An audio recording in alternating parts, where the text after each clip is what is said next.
কিছু কথা বলবো, কিন্তু সুযোগ হইল না। ভবিষ্যতে কোনোদিন সুযোগ হইলে আবার কথা বলবো।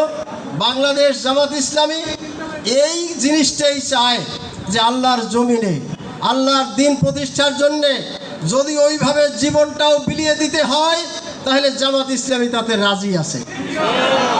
দেখছেন কিনা, রাজি আছে কিনা? এবং আমরা নিশ্চিত, আমরা পুরো একের সাথে বলতে পারি, এই জামাতের যে 5 জন সিনিয়র নেতা যাদেরকে ফাঁসিতে ঝুলিয়ে মৃত্যু দেওয়া হলো, তারা হাসতে হাসতে মৃত্যুবরণ করেছে। আমরা নিশ্চিত যে তারা চোখের সামনে ওই জান্নাত দেখতে পেয়েছে, এ কারণে তারা হাসতে পেরেছে।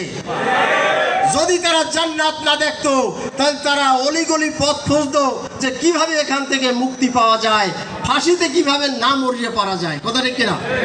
অতএব এটা জামাত চায় একামতের দিনের জন্যে তার রক্ত, তার হাত, তার পা, তার চোখ, তার শরীর, এমনকি তার জীবনটাও যদি যায়, তার দিতে আমরা রাজি আছি। অতএব তার বিনিময় হলেও আল্লাহ তাআলা আল্লাহর এই জমিনে আল্লাহর দিন প্রতিষ্ঠার মাধ্যমে জনসাধারণের শান্তি এবং কোরআনের রাজ কায়েমের মাধ্যমে, কোরআনের হুকুমত কায়েমের মাধ্যমে এই মানবতার মুক্তি আল্লাহ তাআলা মুক্তির পথকে সুগম করে দিন, এই প্রার্থনা আল্লাহর কাছে করে আমার বক্তব্য শেষ করছি। আসসালামু আলাইকুম ওয়া রাহমাতুল্লাহ।